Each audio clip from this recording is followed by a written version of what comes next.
در جستجوی حقیقت روزنه به سوی آرامش روانی و امنیت ملی. اگرچه رسانه‌های بزرگ اخبار واقعی را کتمان می‌کنند، اما مردم ایران با نمایش شجاعت، غیرت و تندوستی امام خمینی هم مثل مردم زیست و مثل پادشاه‌ها و قصرها و اینا بر خود نساخت و در آخر میکنم اینا در 10 بخش تقسیم کردیم صرف در مورد دستاوردهای علمی ایران که با مقایسه زمان شاه در عرصه در حوزه فلسفه و سیاست و اخلاق و ادبیات و فرهنگ من از زیر او آدم ها را در پس از جمهوری اسلامی ایران نمیبینم.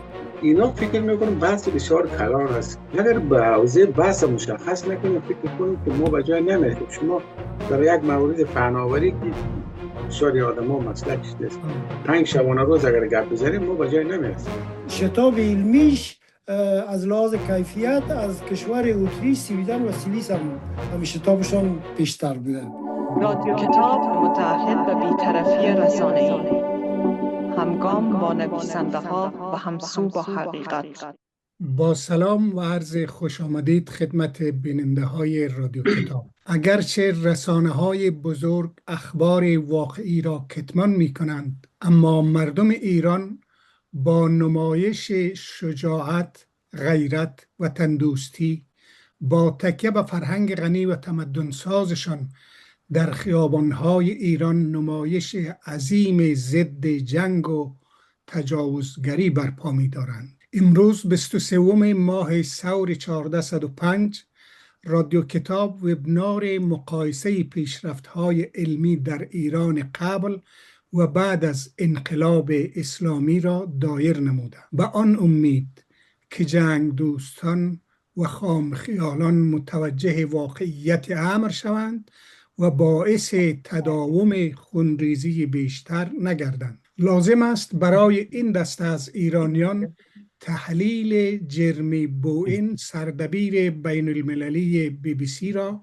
بازخوانی نمایم. از 1996 تا حالا همیشه نتانیاهو یک گپ را تکرار نموده: ایران بعد از 2 ماه به سلاح هسته‌ای دست می‌یابد. تهران همیشه انکار نموده و بازرسان بین المللی هیچگاه ادعای نتانیاهو را تصدیق نکرده است. بعد از جنگ 12 روزه بیانیه‌ای در سایت وزارت جنگ امریکا در 25 جنوری 2026 نوشته شده است: تمام اسلحه‌های اتمی ایران نابود شده و هر نوع ادعا غیر از این راپورت کذب محض است. پس این همه جنگ و خونریزی برای چیست؟ با تشکر از بزرگوارایی که در این وبینار تشریف آورده. اول از احمدی صاحب خواهش میکنیم که گپای خود بگویه. فقط یک تذکر لازم است که وبینار امروز مناظره گونه است. کسایی که با نظرات احمدی صاحب مخالفن به صراحت میتونه نظرات بیان کنه. احمدی صاحب بفرمایید. بسم الله الرحمن الرحیم. ایران بعد از انقلاب اسلامی، ایران به رهبری امام خمینی که یک عالم توانا، یک مجتهد عظیم الشأن، یک پیرو حضرت ابراهیم علیه السلام بود، تکان به تمام دنیا داد. بعد از ایشان بهترین مدیر و مدبر امام خامنه‌ای رحمت الله علیه بود که جامعه اسلامی ایران به بهترین شکلش مدیریت کرد و با همچون که امام خمینی رحمت الله علیه مثل مردم زیست و بسیار ساده زیست، امام خمینی هم مثل مردم زیست و مثل پادشاه‌ها و قصرها و اینا بر خود نساخت و در آخر هم شربت شهادت در یک خانه ساده که بود اسرائیل و امریکا و فکر میکرد ایشان به شهادت برسانه، دیگه ایران نابود میشه و طرفدارای شاه و طرفدارای مجاهدین خلق میاین ایران هم میگیرن. اما برعکس شد. تمام عزیزایی که یک شناخت خراب از طریق مثلا ایران اینترنشنال یا BBC یا اینا راجع به امام خامنه‌ای و این جنبش امام حسینی داشتن، اینا تمامشون واقعا بیدار شدن. یعنی در حداقل می آلمان خود ما بسیار از خانم‌های که مثلا مستقل بودن، با شرف بودن، چادر اینا نمی پوشیدن. اینا تظاهرات در شهرهای مختلف آلمان انجام دادن، گفتن که ایران براستی که دموکراسی هست، آزادی هست و در همین آلمان و در همون امریکا که از آزادی بیا صحبت میشه، مردم که برخلاف سیستمشان باشه آزادی نداره. اما ما که مقایسه کنیم جمهوری اسلامی ایران بعد از انقلاب امام خمینی رحمت الله علیه با مثلا زمان شاه، در زمان شاه میگفتن که ما یک سوزن از خود ما ساخته نمیتونستیم، این برداشت های وزرایشان بود. اما حالا راکت های میسازن که به سطح جهانی خصوص اروپا که خیلی هوشیار هستن میترسن هر چقدر که دونالد ترامپ خواست که اینا رو پایشان رو به جنگ بکشانه، خوشبختانه که اونا به جنگ کشیده نشدن. در قسمت پزشکی که اگر ما شما ببینیم در زمان اوایل انقلاب شما از مکه بیتر میفهمید، چون شما اکثرتان در ایران تشریف داشتین، از هند و پاکستان و افغانستان دکتر بود. اما حال در ایران بهترین دکترها وجود دارد در رشته های مختلف که اگر ما زیاد در تک تک بخشا صحبت کنیم وقت زیاد گرفته میشه. همچنان در قسمت خود زاتلیت مثلا خود ایران از خود ماهواره و اسلام مفرسته. شما در زمان شاه اینا ایران چی کشوری بود؟ مثل عربستان و مثل کویت و اینا یک بازار مصرف بود برای کشورهای که تولید کننده بود. قسمت سیاست و اینا ببینیم که همونطور که برادر ما جناب آقای محسنی صحبت مختصر خوب کردن، هر نوع پیشنهاد صلح‌آمیز که اروپایا امریکا اینا کردن اینا حاضر بودن و تمام چیزها را همونطور رک و پوست کنده بر ملل متحد و بر تمام جهان نشان میدادن. اما بازم قرارداد که 2015 3 سال دوام کرد، من جمله کشورهای مهم اروپا مثل آلمان و فرانسه و انگلیس و روسیه و چین و اینا امضا کرد. دونالد ترامپ گرفت رو چیر کرد و سال 2018 گفت هیچ نمیچله. بعد بر ایران حمله کردن یک دفعه در جنگ 12 روزه به حق 12 امام اینا شکست خوردن، خودشان به اصطلاح آتش بس کردن. باز مرتبه دوم حمله کردن. در وقت حمله کردن که با ایران مذاکره میکردن. شما ببینین پس انقلاب اسلامی ایران انسان‌های را تربیت کرد که همیشه طرفدار صلح، همیشه طرفدار مستضعفین و طرفدار بیچاره ها و طرفدار مثلا وحدت مسلمان ها هست. شما ببینید در فلسطین عملا مثلا جمهوری اسلامی ایران از ابتدای بنیادشان تا تمام اهدافشان که شما در اینترنت بپالید نوشته است که ما از مستضعفین جهان پیروی میکنیم. فعلا تا می اندازه بسنده میکنیم. بعد اگر عزیزا سوال و اینا داشتن ادامه. تشکر احمدی صاحب. فایزی صاحب شما صحبت میکنین بفرمایید. بله. بسم الله الرحمن الرحیم. نخست از همه سلام و عرض ادب خدمت عزیزای حضور این جلسه و همه بینندگان عزیز. حمله ظالمانه امریکا و اسرائیل مردم ایران به شهادت رساندن.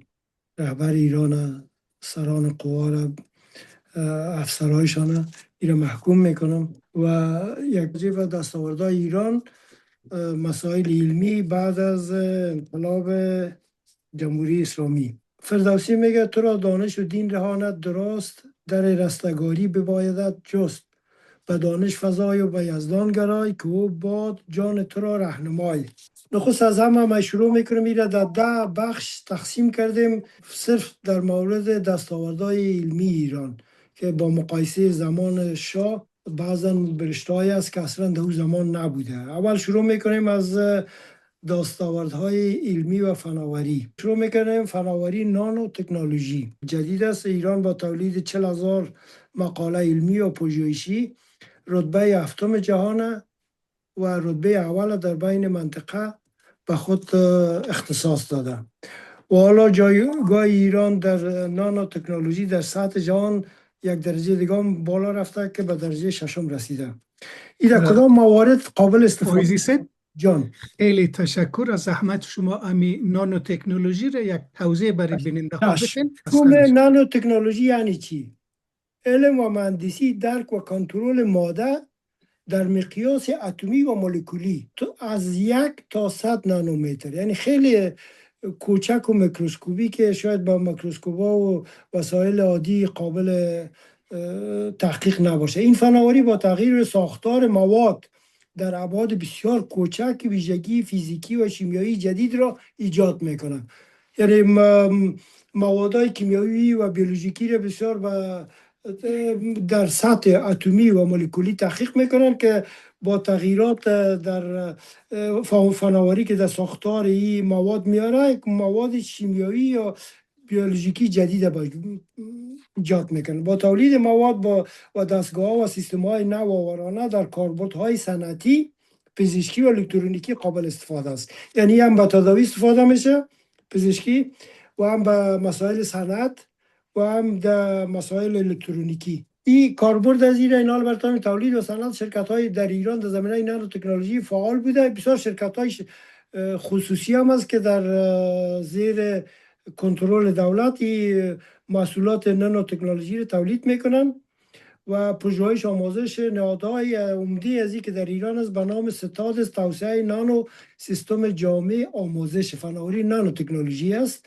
نانو دیگهش یکی از اجزای از این نانو تکنولوژی که در تحت از این میایه به نام نانو بیو تکنولوژی، پژوهشکده‌های برای پاسخگویی به نیازهای سلامت مردم در این مورد بسیار فعالیت میکنن. تولید مواد، کنترل ایجاد نانو تکنولوژی برای ایجاد خصوصیات رو پیش میبره. بعد از این چیز جدیده که در ایران را گفتم که در رتبه 6 است در سطح جهانی، خیلی قابل ارزش است. در جمله 6 کشور پیشرفته جهان یکی از این در کنار از اینا ایران است که در نانو تکنولوژی جایگاه خود داره. 6 بوده، 7 بوده، 6 شدن. بعد از این استفاده از تکنیک لیزر است. لیزر در علم پزشکی کشاورزی از این استفاده میشه.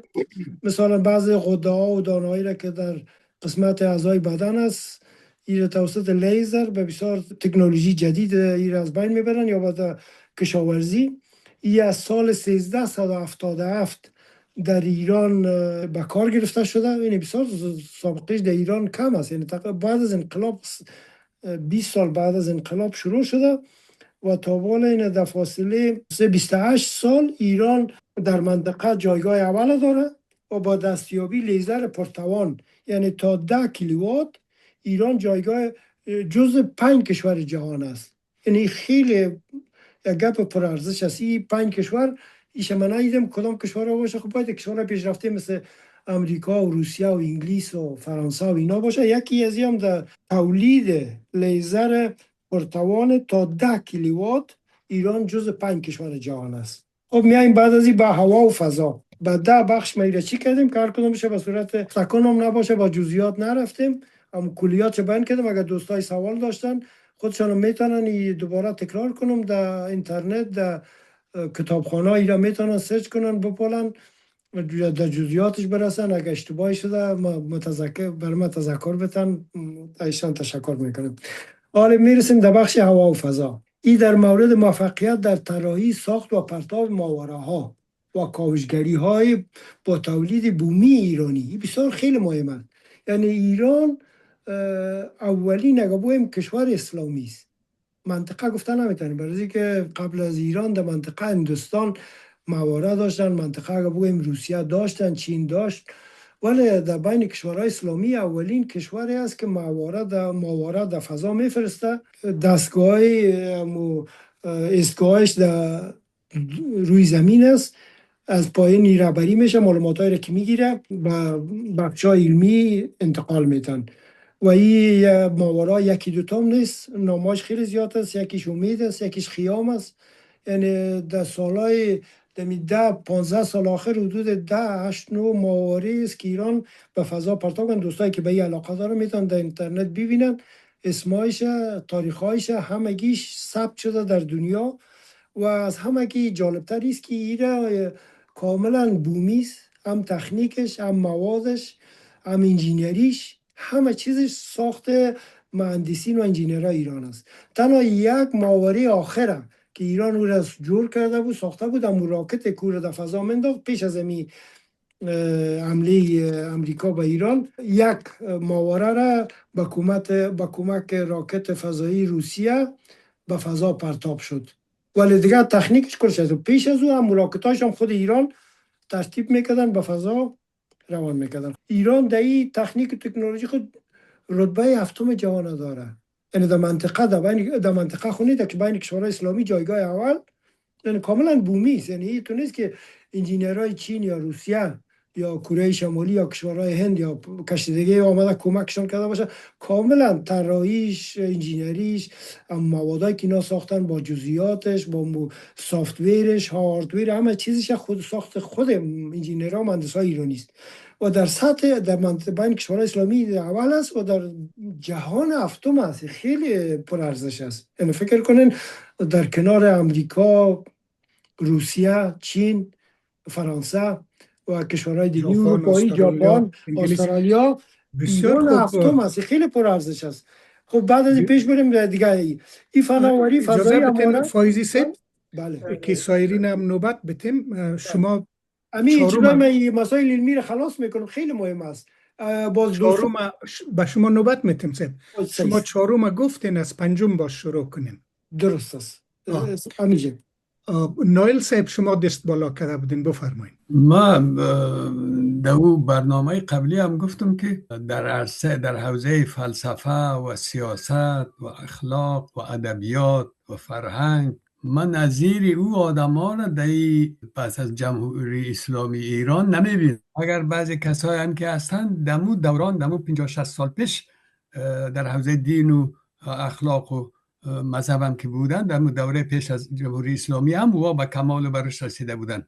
مثلا شما ببینید، مثلا از دکتر شریعتی بگویم، از دکتر فروزانفر بگویم، از احسان توبری بگویم در حوزه فلسفه و سیاست، در حوزه تاریخ از دکتر شجاع الدین شفا بگویم، از دکتر زرین کوب بگویم، یعنی خدا بگویم که در حوزه زبان و سیاست و فلسفه و حکمت، که حتی در جمهوری اسلامی هم کسایی که درخشیدن پسانها تحصیل یافته های هم مؤثر بودن. حتی در حوزه دین هم مثلا آیت الله منتظری، محسن کدیور، دکتر هاشم آقاجری، محمود شبستری در استاد فلسفه در دانشگاه تهران، دکتر کریم شروس، اینا تحصیل یافته های پیش از جمهوری اسلامی در حوزه های دینی بودن. ولی محصول همین 40 سالی که آدمای نخبه در عرصه خوب آیت اللهی شبانیم در مجموعاً در حوزه فلسفه، سیاست، اخلاق، ادبیات، فرهنگ، هنر، ما مثل از آدم ها را نمیبینیم در جمهوری اسلامی ایران. ما چرا هم یک نفر ما کم گرفتیم که اونمو فلسفه دان بود و اتم کشف کرده فلان بیمدان کرد که آقای احمدی میگوید. هم یک مثال میگن، یک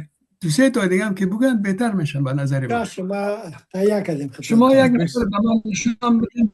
خب در حوزه فلسفه مانند احسان توبری آل 50 سال آمده، در حوزه ادبیات دکتر فروزانفر آمده باشه. خب شما یک نفر غیر روحانیون یا کسی دیگر بیرون حوزه دینی نشان بدین، کی است او؟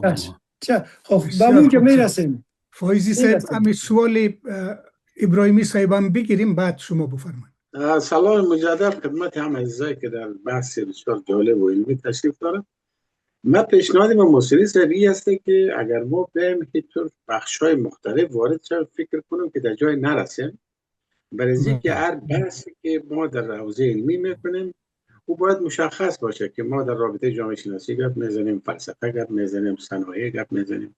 شما از فناوری میگن، پزشکی میگن، صنایع دفاعی میگن، هوافضایی میگن. اینا فکر میکنم بحثی بسیار کلان است که از توان من اخیر و فقیر حتی برداشتش خیلی سخت است. چی رسد به این که من در اون رابطه نظر بدم. پیشنهاد ما است که در جلسه قبلی هم گفته شد که یک تفاوت، یک مقایسه بین شخصیت ها و دانشمندایی که قبل از انقلاب بودن بعد از انقلاب بودن.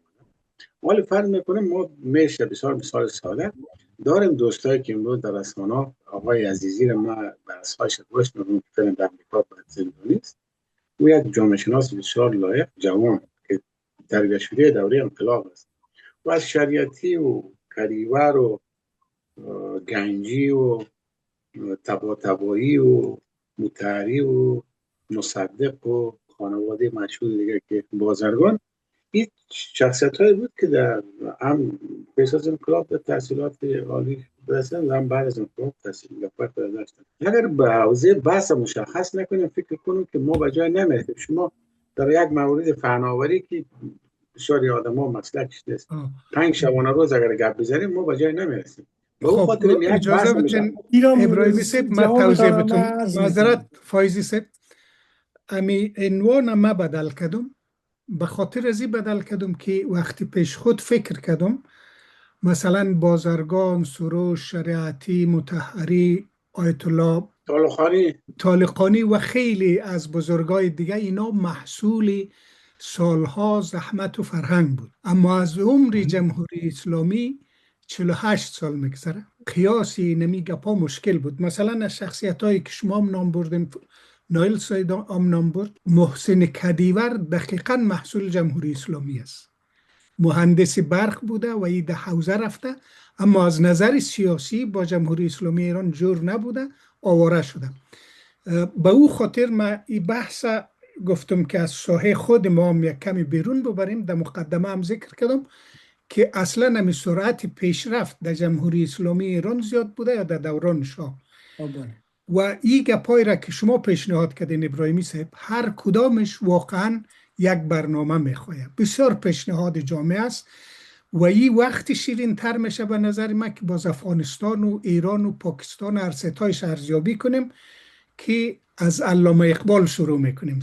فایزی صاحب شما بفرمایید لطفاً مختصر. که تا به خاطر از اینکه دفعه پیشتر شاید سوال داشتن که از عزیزای ما که گفتن که اگه ایران با همسایه‌اش مقایسه کنیم ظاهرا میبینیم که بسیار عقب مانده است، پس مانده است. خب همین 47 سال که ایران معاصره است، اگه همین کشورهای اروپایی، انگلیس، آلمان، فرانسه را 47 سال ببینن 2 ماه که تیل بر از اینا نمیرسه، فقانشان د عالم بر بالا شده. اگه 47 سال همین هر کدام کشوری از اروپایی را بگیرین، البته معاصره میشد که $1 نه داخل شوه، یک دوا دارو داخل شوه، $1 نه بیرون شوه نه داخل، همه چیز مثل یک زندان آره.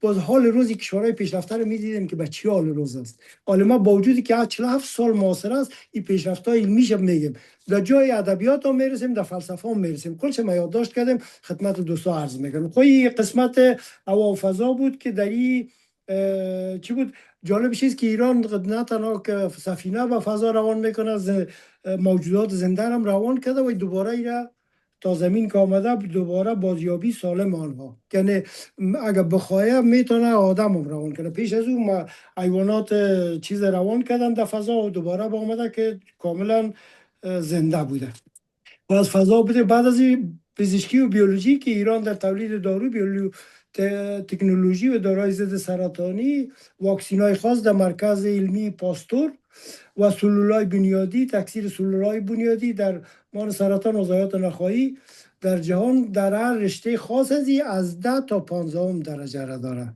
این خیلی بعد از انقلابی را میگم.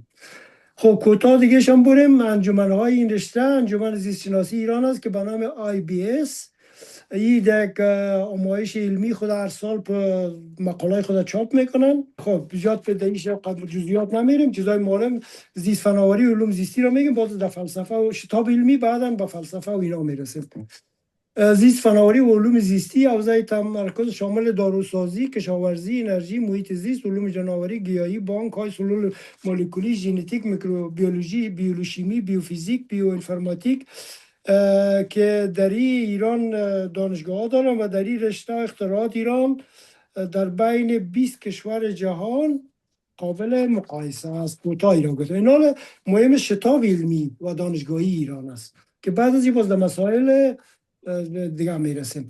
رشد علمی ایران بعد از سال 1350 رویکرد جیشی و تکاملی داشته که فعلا از رتبه 52 پیش از انقلاب بوده، حالا به رتبه 17 و در این پسانات به رتبه 16 رسیده در سطح جهان. این خیلی قابل که همین شتاب علمیش، نه که درجهش، شتاب علمیش از لحاظ کیفیت از کشور اتریش، سویدن و سوئیس هم همین شتابشان بیشتر بوده. تولیدات علمی که دستاوردهای علمی که ایران بر جهان کرده از 1% بوده قبل از انقلاب، حالا به 2% رسیده. با می 47 ساعت معاصره که اقتصادی که نه نشریه ساینس در شماره 349 در مقاله که اروپایی چاپ شده، ایران علم، تعامل و روند رشد علمی از سال 1357 4.5 میلیون دانشجو، 36 پارک علمی فناوری، بیش از 800 مرکز پژوهشی و تحقیقاتی، بیش از 1000 مجله علمی سالیانه، بیش از 30,000 مقاله علمی پژوهشی منتشر میکند. این رشد 20 برابری را با همراه دارد. این در خود سابقه خود ایران 20 برابر است. شتاب علمی بر اساس آمارهای گزارشی شده تا سال 2018 ایران رشد تولید در جهان تا 11 برابر متوسط رشد کرده و در بین 20 کشور جهان قابل مقایسه است. قبل از انقلاب 154,000 دانشجو داشتن که حالا این آمارش خیلی زیاد است. کلمه ای را بگویم خسته میشه دوستا. مثلا بیسوادی در ایران که سوادسازی بوده از 36 تا 47.5% بوده، حالا به 90% رسیده. تعداد دانشگاهایی که ساخته شده خیلی یک آمار زیاد است که ما بگویم دوستا خسته میشن. صنعت هسته‌ای شام اینا رو کوتاه براتون میگم که در سال 1339 در ایران پایه‌گذاری شده. در سال 1353 همین دستگاه بوشهر با آلمان قرارداد شد. خود ایران در سال 1337 جزء آژانس بین‌المللی انرژی اتمی شده بود. وقتی که سال 1357 شد آلمان‌ها پروژه را استارت کردن، رفتن و این پروژه را فعلا که روس‌ها پیش میبره. در غیر از این قضات این معلومات ها را ایران حالا از اینترنت برداشتن. من تا قراره که من معلومات دارم خیلی پروژه های زیاد داره که در اصفهان است و در بوشهر است و نطنز است و خیلی جای زیاد است. حتی دستگاه به قرار انرژی اتمی میگه که ایران غیر از این دستگاه خیلی مخفی در زیر کوه داره که این مشکل کلان چه شما خبر دارین. کوتاه بگیم ایران دانشمندای اتمی و ساینسی خود دیگه نامش اعلان نمیکنه، برای از اینکه یک لیست مکملش برای آژانس اتمی دادن که اینی تعداد دانشمندایشان ترور شدن: محسن فخریزاده، مجید شهریاری، داریوش رضایی نژاد، مسعود علی محمدی، اردشیر حسینپور، مصطفی محمدی روشن. یک آقای چند نفر فایز؟ حدود 11 نفر. یکیش که آقای فریدون و عباسی دوانی یک بار ترور شد، سوء شد، شهید کشته نشد، شهید نشد. دوباره 11 نفر. بعد از این دیگه می لیست برداشتن از اینترنت، شما این نمیافین. کوتاه بگم یک رشته دیگه هم بعد از میرسیم در ادبیات و فرهنگ. اینمی ادبیات و فلسفه را اگر اشاره کنین لطفاً. کوتاه هوش مصنوعی خیلی مهم است. هوش مصنوعی هم خیلی مهم است. کوتاه هوش مصنوعی یک فناوری خیلی جدید است در دنیا.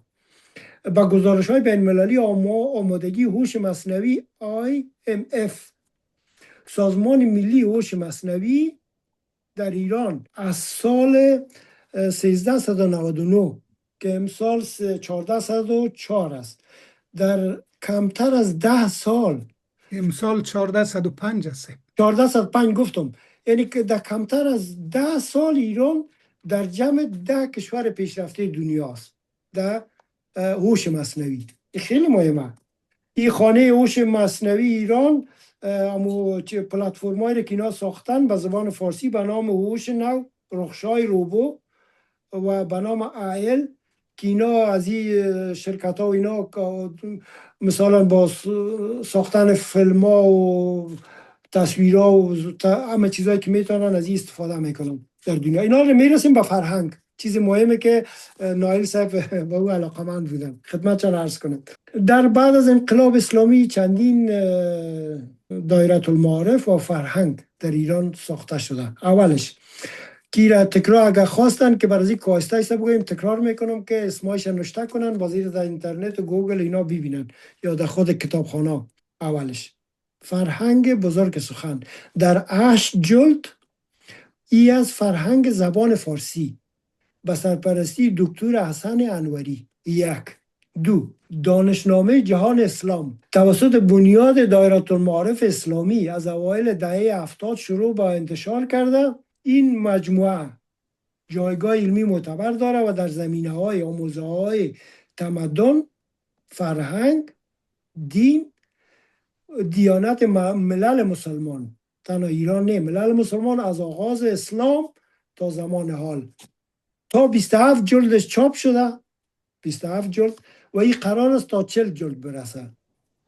هنوز زیر کار است و این شروع شده از سالهای دهه 70. بنیاد دایره المعارف نهاد فرهنگی می سرپرستی زیر پیش با عهده داره. 3.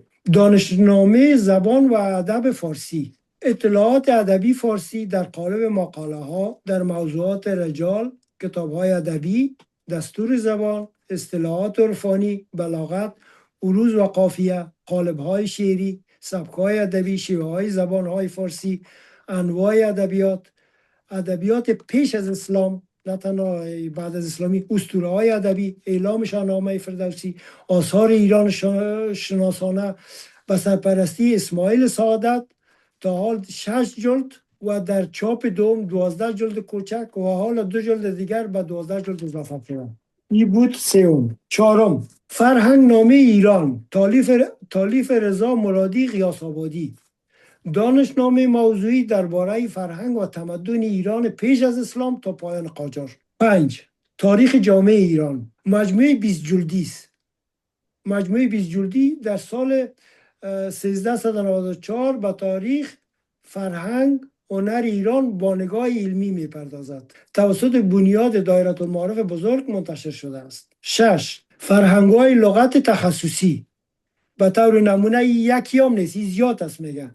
به طور نمونه فرهنگ تاریخی لغات فارسی یکی از این مثلا عنوانش گفتم چندین فرهنگ تخصصی است که به هر رشته‌های مختلف. فرهنگ تخصصی لغات فارسی بنیاد فرهنگ ایرانی را چاپ کرده. فرهنگ های موضوعی گوناگون ابزارهای مرجعی هستند که روی واژه‌های اصطلاحات و مفاهیم یک رشته خاص بحث میکنه که شاید رشته‌های تا ساینس باشه یا ادبیات باشه یا شاید زبان عربی یا دیگر. حالا میایم به شخصیت‌هایی که ادیب هستند.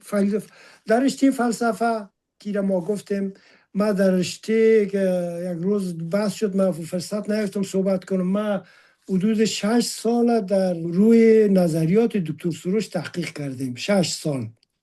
نه تنها بیشتر تقریبا آثار فلسفیش تمامش خواندیم. نه تنها در آثار خودش ما دقت کردم، صحبتایش بسیار داریم. اگر بسیار کسایی که عاشق دکتر سروش است از اونا که من نظریاتشان بیشتر عمیق شدیم. نه تنها در خود نظریات دکتر سروش ما عمیق شدم، کسایی را که مؤاخذه داد من رفتم که در فلسفه کانت داخل شدم، کسایی را که بسیار علاقمندش است. کتابای تاکتانوس نظریات کانت داخل شدم، نظریات کارل پوپر داخل شدم. خیلی یک فیلسوف بزرگ در رشته سیاست و فلسفه علم است. در اقبال لاهوری و عبدالحسین زرینکوب در اونا داخل شدم. نظریات منتها در بسیار غیر از در مسائل فلسفه و عرفان، در مسائل دیگه من با ایشان موافق نیستم، با احترامی که به ایشان دارم بسیار، چون از لحاظ شخصیتی خیلی انسان محترم و قابل احترام هستند. ولی با نظریاتشان موافق نیستم. یعنی دوست ما گفت که پیش انقلاب نیست آقای سروش. آقای سروش کوتاه عرض بکنیم، آقای سروش پیش انقلاب در رشته فارمسی خوندن. بعد از انقلاب اینا بر رشته فلسفه در کالج در لندن تحصیل کردن که دوباره آمدن.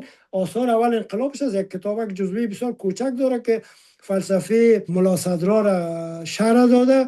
خیلی خوشم بود که امام خمینی تایید کرده بود و خود از این آدم محمد شبستری، آقای ملکیان، کدیور، اینا کسا کل از اینا روشنفکرای قبل از او بودن، ولی اینا حالی که نظریاتشان تغییر کرده ولی اینا گلای باغ انقلاب هستند که دمی باغ رشد کردن، ای که پسان جای دیگر هستن. ای که از استادای برجسته آقای عداد عادل است، شاید بگویم بسیار کسا بگویم که او در سیاست است، نه، ولی یک انسان فیلسوف است. بفرمایید شما صحبت رو بفرمایید. معذرت، و شما 2-3 دقیقه در مورد سروش گپ زدین، گفتین در چی موافق هستین، در چی موافق نیستین. من میخواستم سوال بکنم که این همه که سروش خواندین کدام مقاله نوشته کردین در این رابطه یا نه؟ ما تنها دلمی نقد بسیار چیزش که راجع به برنامه من خیلی ناراحت ساخته بود، امی رویای رسولانش. یعنی من در این یک چیز نوشته کردم، حدود 6 یا 7 بار در سایت رسمی خودشان به خودش روان کردم. ما دیدم از نظریات دوستایی که گفته بودن، نظریاتشون که دیدم همگی از بعد کلامی که گفته بودن، بعضی دوستا از بعد خود سورای قرآن، من از بعد فلسفی بحث کرده بودم. 7 بار تقریبا یا 6 بار در سایت خودش برشان روان کردم، با وجودی که خودشان وعده دادن که ما روزانه یک مقدار وقت تخصیص دادیم برای کسایی که به رویای رسولانه برای من نامه نوشته میکنه جواب میدم، ولی من را 6 بار که نوشته کردم جواب نوشته نکردن.